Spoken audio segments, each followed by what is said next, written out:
마가복음 5장 35절에서 43절 말씀을 통해서 달리다굼이라는 제목으로 하나님 말씀을 함께 나누겠습니다. 우리가 저번 주 말씀하고 이게 연결해서 같이 오늘 말씀을 보아야 더 은혜가 될 것 같은데요. 한 회당장이 주님 앞에 엎드렸죠. 회당장이라고 하면 그 회당을 관리하는 책임자 격이 되고 높은 지위에 있는 사람입니다. 그 사람이 예수님 앞에 와서 엎드리는 거예요. 되게 사람들은 자기의 신분이 높으면 허리를 잘 안 숙이죠. 머리를 잘 안 숙입니다. 내가 어떤 사람인데, 내가 누군데, 내가 사회적 지위와 체면이 있는데 함부로 어디서 머리를 숙이고 무릎을 꿇어. 그러면서 자기 자신을 상당히 높게 평가를 하고 그런 자존감이라고 그럴까요? 자만심이라고 그럴까요? 그런 것들로 아마 똘똘 뭉쳐있는 그런 것을 볼 수가 있는데요. 오늘 회당장이라고 하면 그런 사회적 지위와 신분이 있는 사람입니다. 사람들에게도 인정을 받고 덕망이 있는 사람이죠. 그런데 그가 예수님 앞에 나와서 예수님의 발 아래 엎드려서 간곡히 구하더라. 그러니까 여러분, 은혜 받으려면 신분이 필요한 게 아니고요, 계급이 필요한 게 아니고요, 주님 앞에 은혜는 누가 받으냐면 겸손한 사람이 받게 되어 있어요. 그러니까 교만한 사람, 성경에도 하나님은 교만한 사람은 물리치시고 겸손한 자에게 은혜를 주신다 그러잖아요. 그래서 겸손으로 주님 앞에 나오는 사람이 은혜를 받게 되어 있고요, 주님을 만나게 되어 있어요. 이 회당장이 주님 앞에 나올 때 그러했죠. 겸손함으로 나왔어요. 사회적 지위와 신분 다 내려놓고요, 주님 앞에 이건 아무것도 아니라는 거죠. 아니, 신이신 그분이 사람의 모양으로 오셨는데, 하나님이 이 땅에 오셨는데 그분 앞에 우리는 아무 존재도 아니잖아요. 그리고 주님 앞에 이렇게 간절히 구하니까 주님이 같이 동행을 하게 된 거죠. 그러다가 12년 동안 고통을 받던 그 혈류증의 여인을 만나게 되죠. 제가 저번 주 우리가 말씀 나누었지만 사실은 이 여인은 나와서 돌아다니면 돼요, 안 돼요? 안 되는 거였어요. 법을 위반하는 거니까. 그렇다고 이 여인이 자기의 병을 그냥 평생 그냥 안고 그럼 나는 그냥 이렇게 살다가 죽어야 되는가? 그건 아니잖아요, 이 사람의 입장에서. 그러니까 아무도 말하지 않고 자기 병을 고치려고 가지는 수단과 방법을 다 동원했어요. 그래서 훌륭한 의사 찾아다녔고 자기의 있는 사비를 다 털어서 어떻게 해서든지 이 병이 고침받기를 원했어요. 그러나 고쳐지지 않았다는 것은 이 여인의 문제는 누가 해결해 주실 수 있느냐? 바로 주님이 해결해 주실 수 있기 때문에 그래요. 우리 인생의 문제도 그래요. 우리가 아무리 세상적인 방법으로 풀려고 해도 안 풀리는 것은 그 문제는 주님이 풀어야 풀리는 문제이기 때문에 그래요. 그래 안 되는 거예요. 세상적인 방법으로 안 되는 거예요. 바로 이 여인이 그러했죠. 그래서 예수님의 소식을 듣게 되었고, 자, 주님 앞에 나아갈 때 떳떳하게 당당하게 사람들 앞에 못 나가니까 이 여인이 가진 마음, 그 믿음이 무엇이었습니까? 예수님 옷자락 만지면 내 병은 나을 거야 라는 믿음. 그래서 이 여인이 정말 그런 믿음 가지고 주님 앞에 나왔을 때 주님의 옷자락을 만지는 순간 자기의 병이 곧 나은 줄을 깨달았더라. 그러니까 이 여인이 고침받은 것은 이 여인의 믿음 플러스 예수님의 능력이지. 예수님이 가다 그러잖아요. 내 몸에서 능력이 나갔대요. 처음엔 이렇게 말씀하시죠. 누가 나를 만졌느냐. 제자들이 주님 무슨 말씀하세요? 사람들이 이렇게 많이 에워싸미는데 누가 주님을 만졌냐고 하면 그 뭐라고 대답해야 됩니까? 그러니까 내 몸에서 능력이 나갔느니라 그러잖아요. 그러니까 그 능력이 이 여인을 고치게 되었고, 예수님이 그냥 지나가지 아니하시고 이 여인의 행한 일을 들춰내셨죠. 이 여인이 이제 와서 자기의 모든 것을 아뢰고 주님 말씀하셨죠. 내 믿음이 너를 구해냈으니 평안히 가라 그러잖아요. 결국 이 여인의 믿음이 그의 병을 고침받게 했다는 거죠. 그리고 예수님이 이 사실을 들춰내신 이유는 뭘까요? 왜 그냥 지나가도 되는데 내 몸에서 능력이 나갔구나라는 걸 주님은 아세요. 근데 다른 사람은 모르잖아요. 그냥 지나가도 되잖아요. 근데 굳이나 이 사건을 들춰내신 이유는 뭘까요? 사람들로 하여금 이 여인의 믿음을 본받으라는 거 아니에요? 이 여인이 능력을 받은 것은 이 여인의 그 믿음이 나로 하여금 능력이 나가게 하였고 그 여인의 질병이 고침을 받게 되었느니라. 그러니 너희도 이 여인과 같은 믿음으로 내게 나오라는 것을 주님 말씀하시기 위해서 들춰내신 거예요. 근데 이 사건이 바로 지나갔을 때 이제 말씀하실 때 뭐라고 회당장의 집에서 사람들이 소식을 가지고 오냐면 딸이 죽었다는 거예요. 여러분, 사람이 죽으면 끝난 거 아닙니까? 끝났잖아요. 살아있으면 좀 회복을 해서 뭐 이렇게 다시 살릴 수 있게 하겠지만 회당장의 집에서 사람들이 와서 당신의 딸이 죽었습니다. 선생을 더 괴롭게 하시나이까. 예수님 괴롭게 하지 말라는 거예요. 끝났으니까. 자, 이 말을 예수님도 들었죠. 그 회당장도 들었죠. 그 주변에 있는 사람들도 들었어요. 자, 예수님께서 한 말씀 하십니다. 회당장에게 하셨던 말씀이 무엇입니까? 자, 36절의 말씀 한번 볼게요. 36절. 예수께서 그 하는 말을 곁에서 들으시고 회당장에게 이르시되 두려워하지 말고 믿기만 하라 하시고. 회당장의 딸이 죽었다는 소식을 들은 순간 회당장에게 엄습해왔던 건 뭘까요? 두려움이라는 거예요. 두려움이 엄습했어요. 여러분, 실질적으로 우리가 이 땅에 살면서 많은 염려들을 하고 사는데요, 실질적으로 100% 가운데 그 염려가 내게 이루어질 부분은 4%밖에 되지 않는다고 그래요. 4%. 그것만이 정말로, 그러니까 96%는 아직 하나도 이루어지지 않았는데 미리 앞서서 염려하고 걱정하며 사는 것이 인간이래요. 그런데 오늘 말씀해 보니까 예수님은 지금 실질적인 걸 말씀하시는 거예요. 회당장의 딸이 죽었잖아요. 죽음이 엄습해 왔잖아요. 그런데 예수님이 하셨던 말씀은 두려워하지 말고 믿기만 하라 말씀하셨어요. 자, 여기 두 가지의 단어가 대치하고 있어요. 두려움과 믿음이에요. 제가 이 부분에 대해서 설교를 좀 한 적도 있어요. 두려움하고 믿음하고는 상관관계가 있습니까? 없습니까? 자, 이렇게 질문 드려볼게요. 믿음이 떨어지면 두려움이 엄습해 옵니까? 안 옵니까? 자, 대표적인 인물, 무리를 걸었던 베드로가 예수님을 보고 가는 순간은 무리를 잘 걸어갔어요. 그런데 바람을 보고, 성경에 보니까 바람을 보고 무서워 빠졌더라. 바람을 보고 무서워서 빠졌어요. 그러니까 베드로가 소리를 치죠. 주여 나를 도와주옵소서, 나를 건져주옵소서. 그랬더니 예수님이 가서 손을 잡고 일으켜 주십니다. 그러면서 주님이 하셨던 말씀이 뭐예요? 믿음이 작은 자요. 왜 의심하였느냐? 두려워서 빠진 그 베드로를 향하여 주님은 믿음이 작다라고 말하고 있어요. 그럼 반대로 내가 믿음이 충만하면 담대할까요? 두려울까요? 담대하지. 그렇죠. 담대하죠. 믿음이 떨어지면요? 두려운 거죠. 그렇게 연관이 지어질 수 있는 거잖아요. 그러니까 예수님께서 지금 이 회당장에게 두려워하지 말고 믿기만 하라. 이 두려움과 믿음이 상관관계가 있다는 거예요. 반비례적으로 간다는 거 아닙니까? 그러니까 저번 주 말씀에도 요한일서 말씀에 이런 말씀이 있었죠. 세상을 이기는 승리는 이것이니 우리의 뭐라? 믿음이라. 세상을 이기는 승리는 뭘로 승리한대요? 믿음으로 승리한대요. 그럼 믿음이 떨어지면 승리해요? 못해요? 못하는 거예요. 그럼 내가 믿음 안에 굳건하게 세워져 있으려면 어떻게 해야 됩니까? 믿음이 자라는 일에 투자를 하고 힘써야 된다는 것을 성경은 우리에게 알려주고 있죠. 믿음이 자라는 것은, 믿음은 어떻게 자라요? 로마서 10장 17절 믿음은 들음에서 나며 들음은 그리스도의 말씀으로 말미암느니라. 그러니까 하나님의 말씀이 결국 우리의 믿음을 자라게 하는 거예요. 바디메오라는 사람도 그러죠. 앞을 못 보는 바디메오가 예수님에 관한 소식을 듣게 되면서 뭐가 자랐어요? 믿음이 자란 거예요. 그러니까 예수님 지나간다 할 때 뭐라고 소리쳤어요? 다윗의 자손 예수여 나를 불쌍히 여기소서. 그가 그렇게 소리친 것은 그가 믿음이 자랐기 때문에 그 주님 소리친 거예요.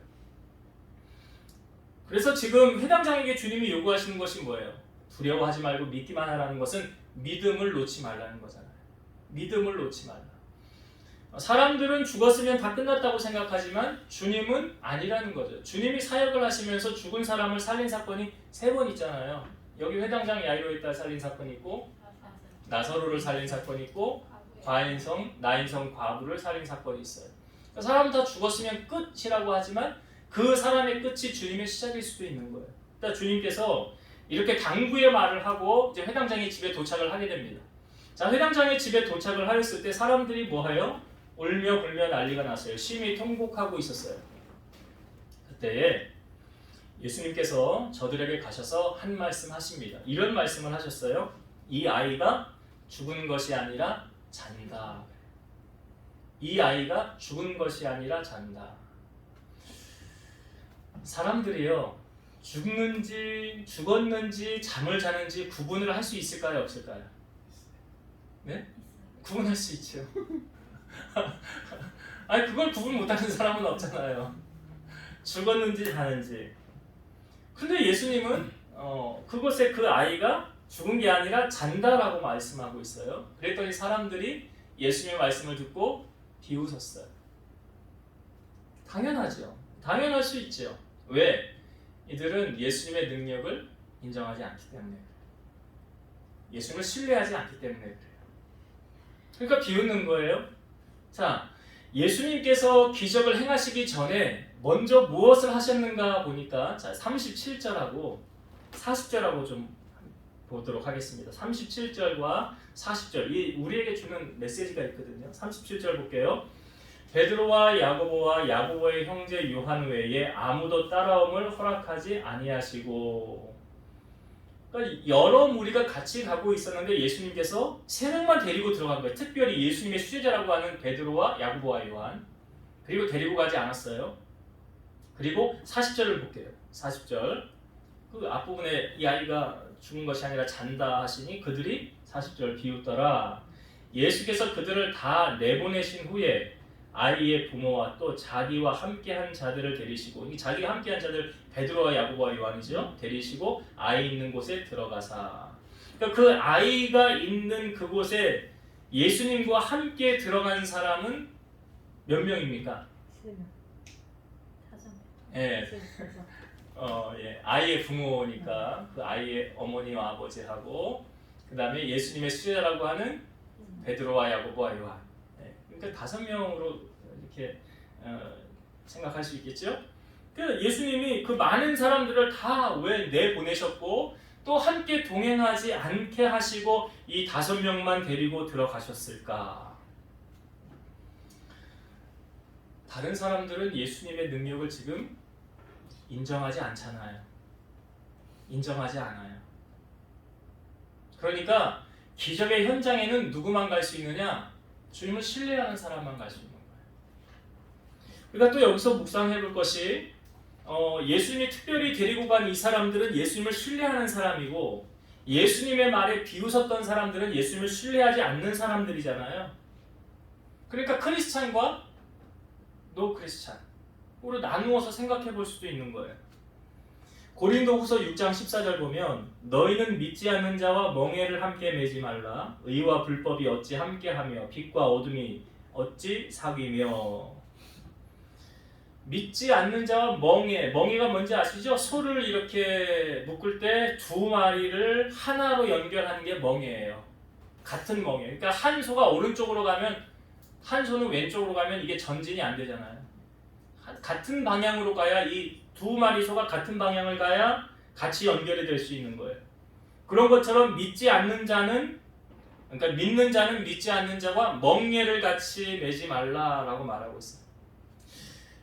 이것을 조금 우리가 신앙생활하면서 적용을 할 때 이렇게 좀 적용을 할 수가 있을 것 같아요.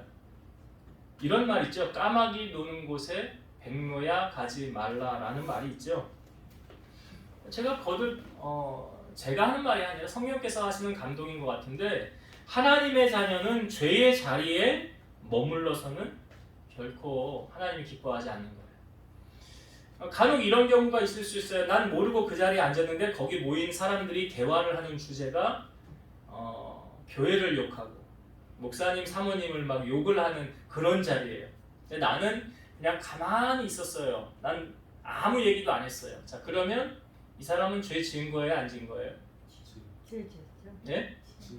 가만히 있었는데 죄 지은 겁니까? 지었죠. 예, 네, 그 동참죄라고 그래요. 동참죄. 그런 자리는 하나님이 기뻐하지 않는 자리라 하는 것이 아니라는 거죠. 아브라함의 조카 롯이 아브라함과 같이 동거하지 못함으로 네가 선택권을 아브라함이 줬잖아요. 네가 먼저 선택해라. 그래서 선택한 것이 소돔 땅이었죠. 자, 아브라함의 조카 롯이 소돔 땅을 선택하게 됐어요. 그래서 나중에 불심판이 임하게 되었죠. 이것을 베드로후서 2장 6절에서 8절 말씀에 보면 이 롯을 우리에게 보여주고 있는데 이렇게 보여주고 있어요. 제가 읽어볼게요. 소돔과 고모라 성을 멸망하기로 정하여 죄가 되게 하사 호세에 경건하지 아니할 자들에게 본을 삼으셨으며 무법한 자들의 음란한 행실로 말미암아 고통당하는 의로운 롯을 건지셨으니 이는 이 의인이 그들 중에 거하여 날마다 저 불법한 행실을 보고 들으므로 그 의로운 심령이 상함이라. 그러니까 롯이 소돔 땅에 가는 것 자체가 사실은 하나님 기뻐하신 건 아니었죠. 근데 그곳에 거하면서 성경이 말하죠. 그들의 무법한 자들의 음란한 행실로 말미암아 그 롯이 그 불법한 행실을 보고 들음으로 의로운 심령이 상하였더라. 그러니까 자꾸 안 좋은 거 이렇게 나는 내 의도와 상관없이 그곳에서 자꾸 죄를 겪게 되고 죄로 말미암아 그 믿음이 떨어지게 되고 상하게 되는 거예요. 그러니까 아브라함 옆에 롯이 있었을 때는 그렇게 믿음이 좋았어요. 롯도 아브라함을 본받아서. 그런데 환경에 의해서 롯이 그 의로운 심령이 상하였더라. 그러니까 성령을 근심하게 하면 우리에게 아무 유익이 없다는 것이죠. 에베소서 4장 30절에서 32절 하나님의 성령을 근심하게 하지 말라. 그 안에서 너희가 구원의 날까지 인치심을 받았느니라. 너희는 모든 악독과 노함과 분냄과 떠드는 것과 비방하는 것을 모든 악의와 함께 버리고 서로 친절하게 하며 불쌍히 여기며 서로 용서하기를 하나님이 그리스도 안에서 너희를 용서하심과 같이 하라. 성령을 근심하게 하는 것. 내 안에 성령을 근심하게, 그러니까 성령을 소멸하게도 하지 말라라고 말하잖아요. 그러니까 하나님의 성령을 소멸하게 하고 근심하게 하는 건 우리가 죄의 자리에 자꾸 머물고 거하면 성령께서 소멸하고 성령께서 기뻐하지 않는 거예요. 그러니까 여기 모든 악독과 노함과 분냄과 떠드는 것, 비방하는 것, 악의와 함께 버려라. 그리고 성령이 기뻐하시는 건 뭐예요? 친절하게 하며 불쌍히 여기며 서로 용서하기를 하나님이 그리스도 안에서 너희를 용서하심과 같이 하라. 그러니까 예수님께서 지금 이 야이로를 회당장 야이로의 딸을 일으키시기 전에 왜 이렇게 행하셨는지 믿지 않는 자 통해 하나님의 역사가 일어나잖아요. 하나님의 기적은 누가 볼 수 있습니까? 하나님을 간절히 신뢰하는 자, 그 마음이 하나님을 향하여 정직한 자, 신실한 자, 그 자들만 주님이 지금 데리고 들어가신 거예요. 그러니까 주님의 능력을 인정하지 않고 비웃는 그들은 하나님의 그 역사의 현장에 함께할 수 없더라는 거죠. 자, 예수님이 그들을 다 내어보내신 후에 그 다음에 이제 이 누워있는 아이를 향하여 주님 말씀하십니다. 자, 뭐라고 말씀하셨습니까? 41절을 한번 볼게요. 그 아이의 손을 잡고 이르시되 달리다고 하시니 번역하면 곧 내가 내게 말하노니 소녀야 일어나라 하심이라. 예수님이 말씀하셨어요. 그 소녀를 향하여. 사실은 사람들은 다 알지요. 죽은 아이였다는 거죠. 그러나 주님은 죽은 아이를 향하여 말씀하심이 아니라 자고 있는 아이처럼.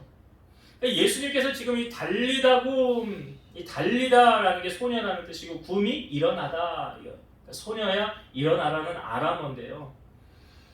예수님이 이 아이를 향하여 하신 말씀은 마치 그 조용하게 속삭이듯이 하는 말로 주님이 이렇게 하신 거예요. 크게 달리다굼 일어나 사람들이 다 듣게 한 게 아니라요. 잠자고 있는 아이를 살짝 일으키듯이. 그렇게 주님은 이 아이를 향하여 말씀하시는 거예요. 그랬더니 아이가 어떻게 되었습니까? 일어났죠. 소녀야 일어나라. 그러니까 소녀가 일어나서 걸었더라. 그리고 나이가 12살이라 라고 말하고 있어요. 12살은 유대법상 만 12년 6개월 이후에는 결혼이 가능한 연령이에요. 그러니까 이 아이는 이제 막 사회에 첫 발을 내디딜 수 있는, 사회의 첫 출발을 알리는 그런 나이였다는 것이죠. 그러니까 그런 자기의 꽃을 피워보지도 못하고 그의 인생을 끝이 날 수도 있었지만 예수 그리스도를 만남으로 말미암아 그의 인생이 변화되어져서 새로운 인생, 주님으로 말미암는 보너스 인생을 이 아이는 살게 되었다는 것입니다. 여러분, 예수님이 함께 하시면 두려움은 떠나가게 되어 있고요. 예수님이 함께 하시면 불가능한 것이 없고 능치 못함이 없다는 것을 우리에게 알려주고 있습니다. 여러분, 그 예수님이 오늘 우리와 함께 하시면 우리의 삶의 모든 영역에 주님의 도우심이 함께 하심으로 말미암아 우리는 이 회당장의 딸이 경험했던 이 놀라운 기적의 은혜를 우리도 경험하고 살아가게 될 줄로 믿습니다. 그런 기적의 주인공이 되시기를 주의 이름으로 축원드립니다. 말씀을 정리하고 마치겠습니다. 예수님께서 이 회당장의 집에 가셨어요. 그런데 가는 순간 죽었다는 소식을 듣게 되었어요. 회당장의 딸이 죽었어요. 모든 것이 끝이 난 것과 마찬가지였죠. 그러나 주님은 언제 일하기 시작하십니까? 우리가 끝이라고 하는 그 시점부터, 우리는 이제 할 수 없다고 하는 그 시점부터 주님은 일하기 시작하세요. 그러니까 우리가 아무리 힘들고 노력해서 내가 하려고 해도 안 되는 그것을, 내가 할 수 있는 모든 것을 내려놓고 전심으로 주님을 바라볼 때, 그때부터 주님이 일하기 시작하는 거예요. 그러니까 살아있는, 사실 영광으로 바라보면 어떤 게 더 큽니까? 아픈 사람 살리는 게 더 커요? 죽었던 사람 살리는 영광이 더 큽니까? 그렇잖아요. 죽었던 그 아이, 죽었다는 소식을 들은 그 시점에 예수님이 회당장에게 하셨던 말씀, 두려워하지 말고 믿기만 하라. 오늘 우리에게 주님이 요구하십니다. 여러분, 두려움을 물리치세요. 성경은 분명히 말하잖아요. 하나님이 우리에게 주는 것은 두려워하는 마음이 아니요, 오직 능력과 사랑과 근신하는 마음이에요. 그러니까 그 두려움을 물리치세요. 그 악함을 물리치세요. 그 두려움이 우리를 엄습하지 못하도록 믿음 안에 굳건하게 깨어있기 바랍니다. 자, 그리고 예수님께서 이 아이를 살리실 때 행하셨던 일, 뭐라고 그랬어요? 그 사람들 다 내보냈어요. 왜요? 주님의 능력을 신뢰하지 않습니다. 여러분, 기적은 누가 맛봅니까? 하나님 신뢰하는 자가, 하나님의 주권을 인정해드리는 자가, 하나님의 영광을 인정해드리고 그것을 사모하는 자가 그 기적의 주인공이 될 수 있는 거예요. 그러니까 예수님이 그 사람들을 다 내어보내셨어요. 그리고 베드로와 야고보와 요한과 그 아이의 부모만 데리고 가서 그 아이를 잡아 일으키셨어요. 기적의 현장에서 하나님의 기적을 맛보길 원하십니까? 전적으로 주님을 신뢰하세요. 두 마음 가지고 싸우지 마시고, 나는 오직 주님 한 분이면 만족합니다 라는 신앙과 믿음으로 주님 앞에 나아가십시오. 그럴 때 주님이 우리를 통해서 새 일을 행하실 수 있는 거예요. 그런 새 일을 맛보는 주인공으로 살기 위해서 우리는 전심으로 두 마음 품지 말고 오직 주님 한 분만으로 만족할 수 있는 신앙을 갖길 바라요. 자, 예수님께서 이 아이를 일으키실 때 달리다굼 소녀야 일어나라. 여러분, 자는 아이를 살리는 게 아니에요. 죽었던 아이를 살리는 것은 무엇을 우리에게 보여주고 계십니까? 생사화복이 누구 손 안에 있어요? 주님 손 안에 있어요. 모든 것이 주님 손 안에. 한나는 그렇게 고백했잖아요. 우리 하나님은 살리기도 하시고 죽이기도 하시고, 높이기도 하시고 낮추기도 하시고, 부유하기도 하시고 가난하게도 하시더라. 빛도 창조하시고 어둠도 창조하시고 환난도 창조하시고 평안도 창조하시는 분이 누구십니까? 전능하신 하나님이세요. 우리 하나님은 그런 놀라운 일들을 행하실 수 있다는 것을 오늘 우리에게 보여주고 계십니다. 여러분, 그 주님을 나의 주님으로 삼고 그 주님으로 인해서 주시는 은혜와 복을 누리고 세상에서 승리자로 살아가는 우리 성도님들 다 되시기를 주의 이름으로 축원드립니다. 기도하시겠습니다.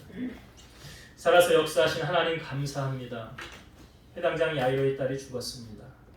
사람들이 그 소식을 가지고 왔을 때에 회당장의 마음이 무너질 것 같았을 것입니다. 그러나 주님은 그 말을 들으시고 회당장에게 두려워하지 말고 믿기만 하라고 하셨습니다.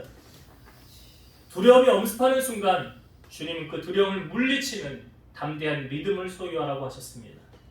우리가 이 땅에 살아가면서도 악한 원수 마귀는 우리에게 두려움을 심고 악함을 심고 우리는 아무것도 할 수 없는 존재라는 그런 무력함을 심어줄 때에 우리가 이것을 좌절하고 넘어지는 것이 아니라 믿음 안에 오히려 굳건하게 세워져서 주님이 행하실 새로운 일을 기대하고 소망하며 살아갈 수 있는 우리 성도들 되게 하여 주옵소서. 그리하여 세상에서 실패자가 아닌 승리자로 살아가게 하시고 하나님의 기적의 역사의 현장에서 주님의 기적을 맛보고 주님의 살아계심을 선포하는 복음의 증인으로서 살아갈 수 있도록 은혜를 베풀어 주시옵소서. 죽은 아이를 주님이 살리실 때 달리다굼 소녀야 일어나라 하심은 자는 아이를 깨운 것이 아니에요. 죽은 자를 다시 살리신 주님의 능력이 모든 주권이 주님 앞에 있음을 우리에게 알려주셨사오니 생사와 복을 주관하시는 전능하신 하나님 앞에 더 가까이 나가게 하시고 그 하나님을 위해서 우리의 남은 생애를 헌신하고 주 영광을 위해 살아가는 저희들의 복된 삶이 될 때에 우리의 모든 것을 책임져 주시고 인도하시는 하나님 한 분 앞에 영광 돌리며 살아가는 우리 성도들이 다 되게 하여 주옵소서. 예수님의 이름으로 감사하며 기도드리옵나이다. 아멘.